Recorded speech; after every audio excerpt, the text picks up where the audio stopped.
ताले आपण मानकर कल्याणकारी हेबे किए ना तपन बंधु रिपु कन्या तपन कहिले सूर्य सूर्यंकर बंधु किए पद्म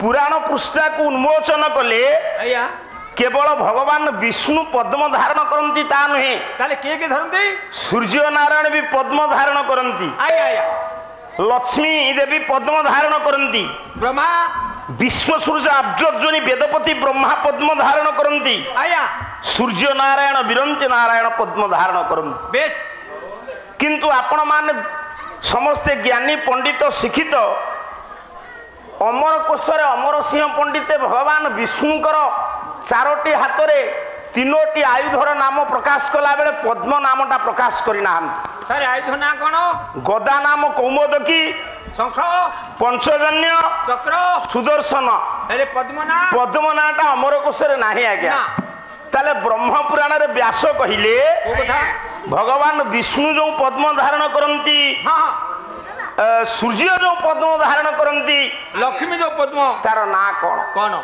कहला द्वितीय पदार्थ जो जगदीश भुजे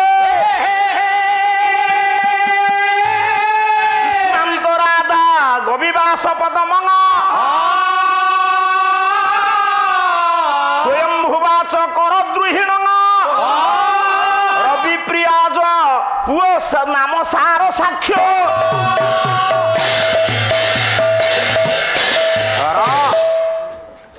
स्थिर स्थिर भाव में बस बापा सेमती हेले पाला ही परिबिन मु हता नुहे से जेमती जो हो बाजो से कर दबो मु पूरा स्थिर हेले मंच जाई करिबि कारण मंच स्थिर न हेले गायक कहबा भल लागिबनी ना सार हमर प्रश्न पचार दियो मो कहिबार तात्पर्य आज जो पिला पार्टी करिवो गां लोक कहिसंत तांको प्रश्न पचार देबी उत्तर न दे पाले पाला जो दिन सरीबो से पिला सांगे नेबी जीबी तुम भितर जी उत्तर दब प्रश्न से बसब पाठ कर जी उत्तर न दब तो लक्ष्य करता से पिला को आम शेष दिन धरिकी नहीं जी केमी पाठ कर देखी ताले बाबू कला भीष्म आज जे प्रथम पद्म धरती किए ना द्वितीय पदार्थ जगदीश भुजे द्वितीय पद युक्त अबुज भगवान नारायण जो पद्म धरती से पद्मर नाम हूँ द्वितीय पद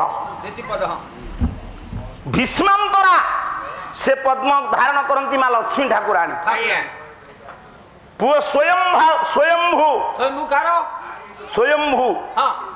नाम पद्म धारण करती स्वयंभुवा पद्म धारण करती विश्व सूर्य अब्जोनी वेदपति ब्रह्मा बापार रवि प्रिया सारसाक्ष्य नाम की सूर्यंकर पद्मर नाम हूँ सारसाक्ष्य ताले तपन कहले सूर्य तांको बंधु हेले किए ना पद्म पद्मर रिपु की शत्रु किए सारे माली किए माली पद्मर शत्रु माली केमिति राति पहले आज्ञा भिड़ा उठा करके आमती ना ये दुनिया रे जेते जे पोड़ी जली जाए समस्त को पोड़ी दिए अग्नि अग्नि हाँ लिभाए पानी पानी किंतु आपण माने आश्चर्य हेबे आज पानी जण को पोड़ी दउची अरे तमारे पोड़ा पोड़ी करथिबो पानी काहा को पडुची पानी का समस्त को अग्नि निया जाली देला बेले पानी जण को जालुची से किए ना सी होचंती आपण मानकर शिशिर की काकर ओ काकर से काहा पडुची से पद्मिनी की पडु नहीं कला पद्मिनी ना सोई शिशिर ना सोई पद्मिनी घन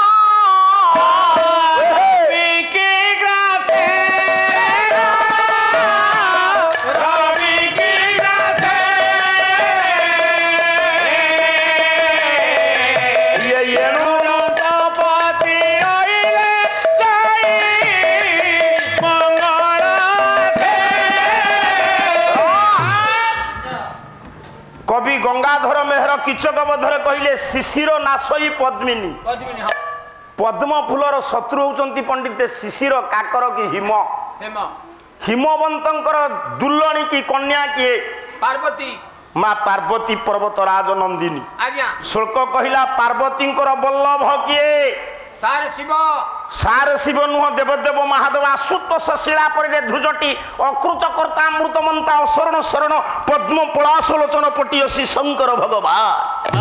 ଆଜି ପାଲା ପ୍ରଥମ ହେଇଟି ହଉଛି। ଆଉ ଗାୟକ ଯୁବ ସମ୍ରାଟ କହୁଛନ୍ତି ଅନେଇଛି। ଅନେଇଛି କୋଉ ସାହିତ୍ୟ? ଏଠି ଯେତିକି ଆପଣ ମାନେ ବସିଛନ୍ତି ସବୁ ଶୁଣନ୍ତୁ। ତାହେଲେ ପାର୍ବତୀଙ୍କର ସ୍ୱାମୀ ହେଲେ ଶଙ୍କର ଭଗବାନ ବାମଦେବ ତ୍ରିଲୋଚନ। ଆଜ୍ଞା ଶିବଙ୍କର ହାର କିଏ? ସାର୍ ସର୍ପ ସବୁଥିରେ ସାର ଲଗାଉଛି। ଆଜ୍ଞା ଏଇଠି ଗୋଟିଏ ପ୍ରଶ୍ନ ରହିବ। ଗାୟକ ଯୁବ ସମ୍ରାଟ ତ ନୁହଁ, ଧୀରେ ଧୀରେ ଦରବୁଢା ହିଁ ଆଇଲାଣି। କେଡେ ଚାଲାକି କହୁଛି ଆଜ୍ଞା ମୁଁ ତ ଦରବୁଢା ହେଲେଣି, ମୁଁ ଏଣିକି ଆଉ ଲକ୍ଷ୍ମୀଧର ରାଉତ କୁଆଡେ ଗଲା ପରେ ୟାକୁ ସମ୍ରାଟ କାଲି କହୁଥାନ୍ତି। ତା ମାନେ ତୁମେ ଚାହୁଁଛ ଲକ୍ଷ୍ମୀଧର ରାଉତ କେମିତି ଶୀଘ୍ର ଚାଲି ଯାଆନ୍ତୁ ନା କଣ? ହେଁ ଏ ବାପା ଏ ପୁଅ କଣ ଗପୁଛୁ? ମୁଁ ତ ଆଇଛି ଟଙ୍କା ଦେଇ ଗପିବି, ତୁ ମାଗଣାରେ କାହିଁ ଗପୁଛୁ? ମୋ କହିବାର ତାତ୍ପର୍ଯ୍ୟ ଯେ ଆପଣ ମାନେ ବିଚାର କରନ୍ତୁ ଶିବଙ୍କ ଗଳାରେ କଣ ସର୍ପ? କୋଉ ସାପ? ନାଗ ସାପ। ନାଗ ନା ବାସୁକି? ନାଗ। ଶିବ ପଞ୍ଚାକ୍ଷରର ଶଙ୍କରାଚାର୍ଯ୍ୟ ଲେଖିଲେ, କହିଲେ ନାଗେନ୍ଦ୍ର ହାରାୟ ତ୍ରିଲୋଚନାୟ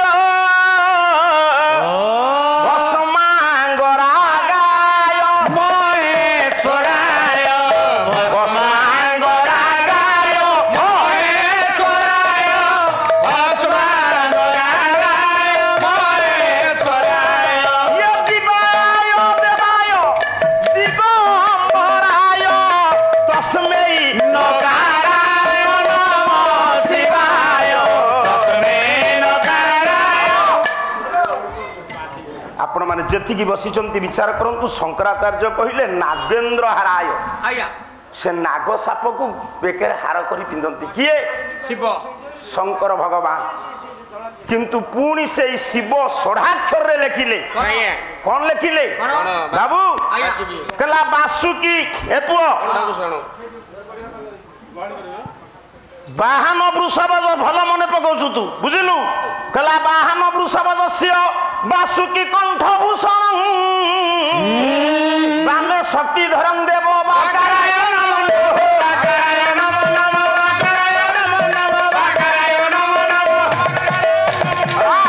ଠିକ କଥା। ବାହନ ବୃଷଭ ଯସ୍ୟ ବାସୁକି କଣ୍ଠଭୂଷଣ। ସାରେ ବାସୁକି କୂଳ ଅଲଗା, ନାଗ କୂଳ ଅଲଗା। ନାଗ ମାନଙ୍କ ଭିତରେ ଶ୍ରେଷ୍ଠ ଅନନ୍ତ, ଅନନ୍ତ ସର୍ପ ମାନଙ୍କ ଭିତରେ ଶ୍ରେଷ୍ଠ ବାସୁକି। ଶ୍ରୀମଦ ଭଗବତ ଗୀତାରେ ଦିଟା ପର୍ଯ୍ୟାୟରେ ତାଙ୍କୁ କଣ ଅନ୍ତର୍ଭୁକ୍ତ କରାଯାଇଛି। ତାହେଲେ ତୁମେ ମତେ ଆସିକି ଦ୍ୱିତୀୟ ଥାକରେ କହିବ ଶିବ ବାସୁକି କି ବେକରେ ପକାନ୍ତି ନା ନାଗକୁ? ଶୋକ ଗାଇ କହିବ, କବିଙ୍କର ଲେଖା ଗାଇ କହିବ, ବାହାଦୁରରେ ମନକୁ କହିଲେ ହବନି ନା। ଆମେ ଯାହା ଗାଏ କହିଛୁ କିଏ କବିଙ୍କ ଲେଖାକୁ ଶିଖିକି ଆପଣଙ୍କ ଆଗରେ କହୁଛୁ। ମୁଁ ମୂଳରୁ କହିଛି ଆମ ଠାରୁ ଆପଣ ମାନେ ଜ୍ଞାନୀ ବସିଛନ୍ତି। କାଲି ଯେମିତି ମନକୁ କହିଦେଲ ବାପାଙ୍କର ଏ ସ୍ୱାମୀର ସ୍ତ୍ରୀ ହଉଛି ଝିଅ, ପ୍ରମାଣ କେତେବେଳେ ସ୍ୱାମୀର ସ୍ତ୍ରୀ ମା ହବ ମୁଁ ଯେତିକି ଜାଣିଛି ମୋ କ୍ଷୁଦ୍ର ବୁଦ୍ଧିରେ ମୁଁ ପ୍ରମାଣ ଦେବି। ତାହେଲେ ଏଠି ପ୍ରମାଣ ହେଲା ଶିବଙ୍କର ହାର ହଉଛନ୍ତି ସର୍ପ। ସର୍ପର ଶତ୍ରୁ କିଏ? ଗରୁଡ଼। ଖଗବର ବୈନେଇତେୟ। ଆଜ୍ଞା ଗରୁଡର ବାହନ କିଏ? ଗରୁଡର ବାହନ ନା ନା ନା ଗରୁଡଙ୍କର ବାହନ ହବନି। ଗରୁଡ କାହାର ବାହନ ପଚାରିଲେ କହିବ। ମୁଁ ତାକୁ ପରୀକ୍ଷା କରିବା ପାଇଁ ପଚାରିଲି। ରୁହ, ଗରୁଡ ଉପରେ କିଏ ବସନ୍ତି? ନାରାୟଣ ବସନ୍ତି। ଗରୁଡ କାହା ବାହନ? ନାରାୟଣଙ୍କ ବାହନ। ତେଣୁ କରି ନାରାୟଣ ଆଜି ଆପଣ ମାନଙ୍କୁ ଆଶୀର୍ବାଦ କରିବେ। ନାରାୟଣଙ୍କର କେତୋଟି ସ୍ତ୍ରୀ? ସାରେ ଗୋଟିଏ। କିଏ? ଲକ୍ଷ୍ମୀ। ନାରାୟଣଙ୍କର 3 ସ୍ତ୍ରୀ। ଏବେ ନୂଆ ବାହା ହେଇଥିବେ। ପ୍ରଥମେ କଣ ନାରାୟଣ ଲକ୍ଷ୍ମୀ ବାହା ହେଇଥିଲେ? ଆଉ କାହାକୁ? ନା। ଗୋଟେ ପଦ ମନେ ପଡେ ବଳରାମ ଦାସଙ୍କର, କହିଲା ଖଗ ଆସନେ ଖଗପତି ହସନ୍ତି ଲକ୍ଷ୍ମୀ ସରସ୍ୱତୀ।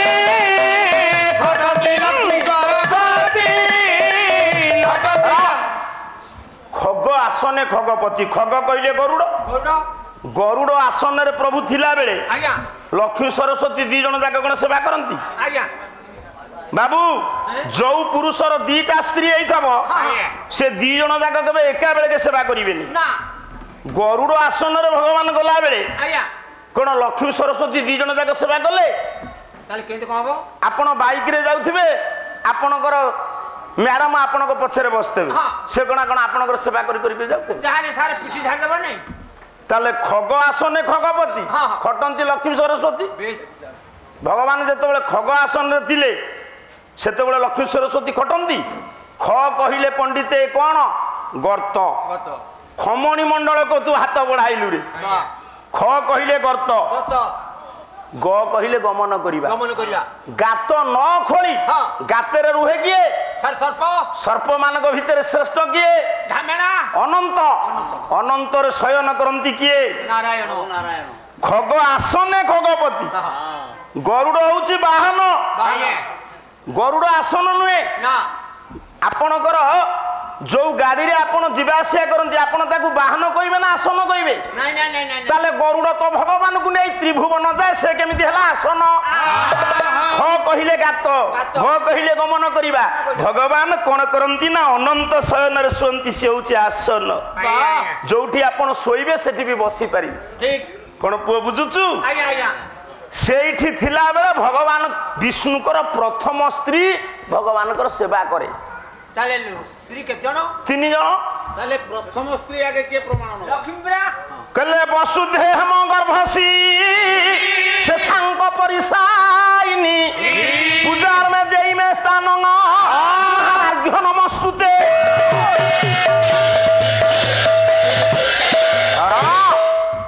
କାଲି ଦୁଃଖ ଲାଗିଲା 3 ଘଣ୍ଟା ପାଲା ହେଲା ଗୋଟିଏ ଶୁଳ୍କ ନାହିଁ ଛାଡ଼ ସେଥିରୁ କଣ ମିଳୁଛି ଆମର ପୁଅ ଶେଷାଙ୍କ ପରିସାଇନି ଆପଣଙ୍କର ଶୋଇଥିଲା ବେଳେ କୋଉଠି ଅନନ୍ତ ଶୟନରେ କିଏ ନାରାୟଣ ବସୁଧା ମାତା ସେବା କରନ୍ତି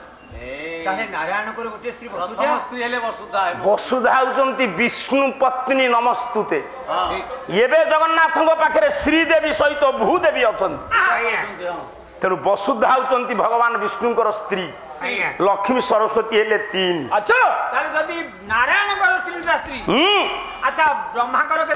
ବ୍ରହ୍ମାଙ୍କର 3ଟା ସ୍ତ୍ରୀ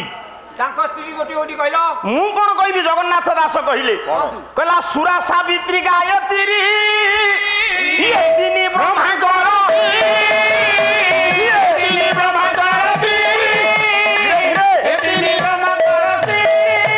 ଧୀରେ ଧୀରେ ବାପା ସୁରା ସାବିତ୍ରୀ ଗାୟତ୍ରୀ ସୁରା ସାବିତ୍ରୀ ଗାୟତ୍ରୀ 3 ଜଣ ହେଲେ ବ୍ରହ୍ମାଙ୍କର ସ୍ତ୍ରୀ ଶିବଙ୍କର 3 ସ୍ତ୍ରୀ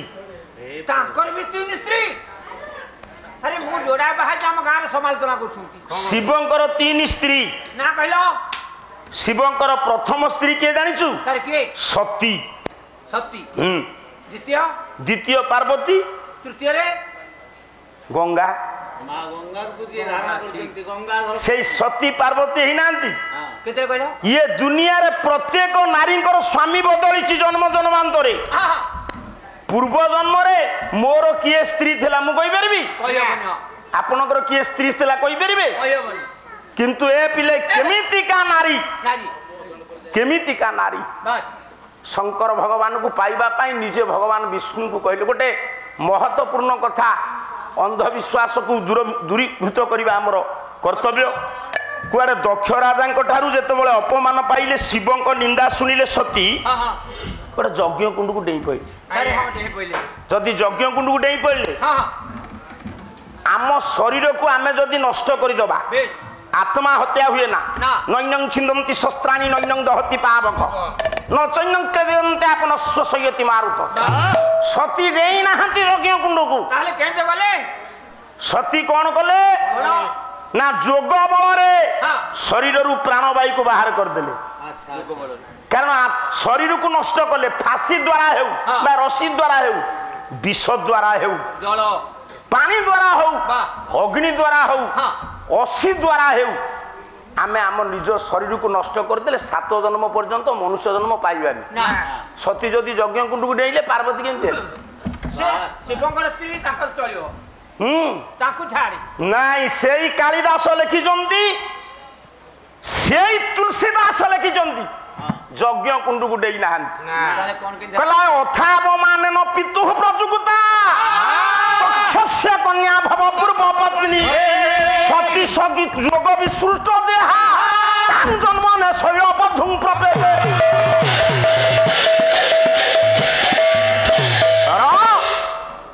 ଆମେ ଆଗ ଅନ୍ଧବିଶ୍ୱାସକୁ ଦୂର କରିବା ସମାଜରୁ କର୍ତ୍ତବ୍ୟ ସାର୍ ମାନେ ଯେତିକି ବସିଛନ୍ତି ଶୁଣନ୍ତୁ ସତୀ କଣ କଲେ ନା ଯୋଗ ବଳରେ ସତୀ ସତୀ ଯୋଗ ନିଜ ଯୋଗ ବଳରେ ପଣ୍ଡିତେ କଣ କଲେ ନା ପ୍ରାଣାୟାମ ସୂତ୍ରରେ ଶରୀରରୁ ପ୍ରାଣବାୟୁକୁ ଉଡେଇ ଦେଲେ ସେଇ କଥାକୁ ତୁଳସୀଦାସ ଲେଖିଛନ୍ତି ସତୀ ପ୍ରାଣବାୟୁକୁ ଉଡେଇବା ପୂର୍ବରୁ ଭଗବାନ ବିଷ୍ଣୁଙ୍କୁ ସ୍ମରଣ କଲେ କହିଲେ ସତୀ ମୋର ତ ହରିଶନ ବାର ମାଗା ସତୀ ମୋର ତ ହରିଶନ ବାର ମାଗା ଜନମ ଜନମ ଶିବ ପଦ ଅନୁରାଗା ଜନମ ଜନମ ଶିବ ପଦ ଅନୁରାଗା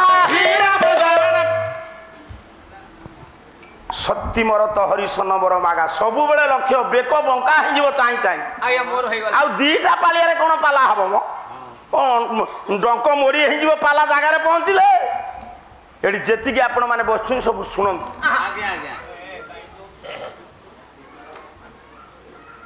ସତୀ ମୋର ତ ହରିଶନ ବର ମାଗା ସତୀ ମରିବା ପୂର୍ବରୁ ଭଗବାନ ନାରାୟଣକୁ ବର ମାଗିଲେ ପ୍ରଭୁ ମୁଁ ଯୋଉ ଜାଗାକୁ ଯାଏ ଯାହାର ଝିଅ ହୁଏ କିନ୍ତୁ ଜନମ ଜନମ ଶିବ ପଦ ଅନୁରାଗା ଅନନ୍ୟ ସୁଲଭ ମୃତ୍ୟୁଞ୍ଜୟ ଶିବ ହେବେ ମୋ ସ୍ୱାମୀ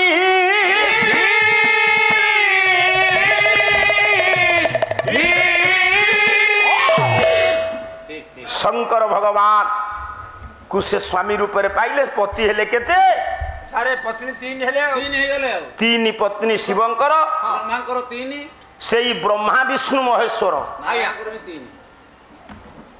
ବସୁମତୀ କିଏ ଲକ୍ଷ୍ମୀ ସରସ୍ୱତୀ ସୁରା ସାବିତ୍ରୀ ଗାୟତ୍ରୀ ସତୀ ପାର୍ବତୀ ଗଙ୍ଗା ପୀଠସ୍ଥିତ ସତ୍ୟନାରାୟଣ କେବଳ ଏ ଅଞ୍ଚଳର ନୁହଁ ଓଡ଼ିଶାର ମା ଜଗତ ଜନନୀ ଭବ ଭୟ ହାରିଣୀ ବିଦ ବିନୋଦିନୀ ସତ୍ୟ ସନାତନୀ ମା ବାଣପୁର ସ୍ଥିତା ଭଗବତୀ ଦେବୀ ଉପସ୍ଥିତ ଆବାଳ ବୃଦ୍ଧ ବନିତା ମାନଙ୍କର ଆଜିର ଏ ତୃତୀୟ ରଜନୀର ପ୍ରଥମ ପର୍ଯ୍ୟାୟରେ ଯେତିକି ଜ୍ଞାନେନ୍ଦ୍ର ପୁଙ୍ଗବାଜି ଏଠି ଉପନୀତ ହୋଇଛନ୍ତି ଆପଣ ମାନଙ୍କର ସମସ୍ତଙ୍କର ଉକ୍ତ ଗ୍ରାମ ଗାଲୁଆ ଗ୍ରାମର ଗ୍ରାମାଧିବାସୀ ମାନଙ୍କର ଅନୁଷ୍ଠାନର ସମସ୍ତ ସକ୍ରିୟ କର୍ମୀ ମାନଙ୍କର ସଭାପତି ସମ୍ପାଦକ ସଂଯୋଜକ ଆୟୋଜକ କୋଷାଧ୍ୟକ୍ଷ ମଣ୍ଡଳୀଙ୍କର ଶୁଭଦ ହୁଅନ୍ତୁ ସୁଖଦ ହୁଅନ୍ତୁ କୀର୍ତ୍ତି ଦାନ କରନ୍ତୁ ପ୍ରୀତି ଦାନ କରନ୍ତୁ ଶାନ୍ତି ଦାନ କରନ୍ତୁ ମୈତ୍ରୀ ଦାନ କରନ୍ତୁ ଏତିକି ଆମର ନମ୍ର ନିବେଦନ ପ୍ରଭୁଙ୍କ ପାଖରେ ଆମେ ନିବେଦନ କଣ କରିବା କାହିଁକି ଚନ୍ଦନ ଦେଲ ତା ଦେହରେ ସିନ୍ଦୁର ନଗେଇଲାଣି ଏଇ ବେକାର କଥା ପୁଳେ ଜାଣିଛି କଲ୍ୟାଣକାରୀ ହୁଅନ୍ତୁ ଏ ଅନୁଷ୍ଠାନ ଦୀର୍ଘଜୀବୀ ହଉ ବରିଷ୍ଠ ପାଲା ଗାୟକ ମାନେ ଆସି ଏ ମଞ୍ଚରେ ପାଲା ପରିବେଷଣ କରି ମନ୍ତ୍ରମୁଗ୍ଧ କରନ୍ତୁ ଆଜି ଗୋଟେ ଆନନ୍ଦର ଦିନ ଆମ ନୀଳାଚଳ ନିଖିଳ ଉତ୍କଳ ପାଲା ପରିଷଦର ମୁରବୀ ଆଗରୁ ଥିଲେ ଏବେ ବି ମୁରବୀ ଅଛନ୍ତି ସମ୍ପାଦକ ପଦବୀରୁ ବିଚ୍ୟୁତ ହେଲେ ବି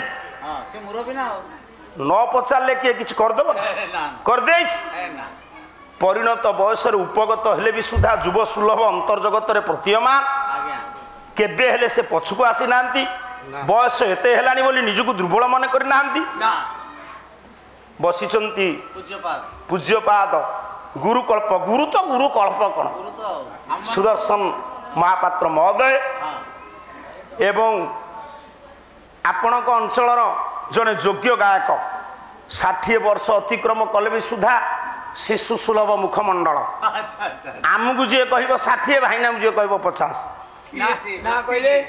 କାଳୁ ଭାଇନା ବସିଛନ୍ତି ତେଣୁକରି ଆଜି ଗୋଟେ ଖୁସିର ଦିନ କଣ ଆମେ ବା ଆପଣ ମାନଙ୍କ ପାଖରେ ପାଲା କରିବୁ ଆମେ ଆପଣଙ୍କ ପାଲାକୁ ଦେଖିକିରି ପାଲା ଗାୟକ କଲ୍ୟାଣକାରୀ ହୁଅନ୍ତୁ ସର୍ବଇଷ୍ଟ ଖଣ୍ଡନ କରନ୍ତୁ ବୋଲ ଆନନ୍ଦ ଏକ ବାପା ଇଲୋଚନ୍ଦ୍ର ଶିବ କର୍ଣ୍ଣରେ ଯୁଦୁରା ତାରା ବୋଲେ ବଉ ବଉ ବାଜେ ନିପଖରା ତାରା ବୋଲେ ବଉ ବଉ ବାଜେ ନିପଖରା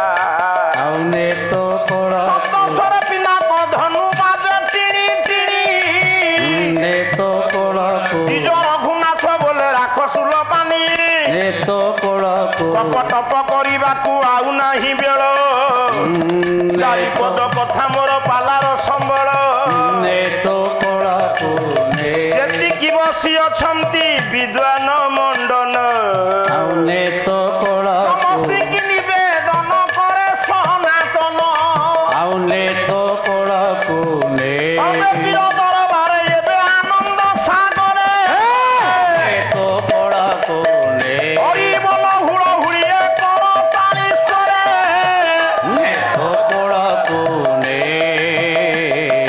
ଆଉ କେତେ ବଣ ଦେଲେ ବାବୁ କେତେ ବଣ ଦେଲ ନାହିଁ ଯେତେ ବଣ ନ ଦେଲେ ବସି ମନେ ଭାବୁଛନ୍ତି ରହି କରି ହରି ବୋଲରେ ଏ ଚଳିଯିବ ଭାଇ ନିଜ ହରି ବୋଲ ଆଜ୍ଞା ନିଜ ପୁଣ୍ୟ ପାଇଁ କେହି କାହା ପାପ ପୁଣ୍ୟ ଭାଗି ହେବେ ନାହିଁ ଜଣେ ଖାଇଲେ କି ଅନ୍ୟ ଜଣକ ପେଟ ପୁରଇ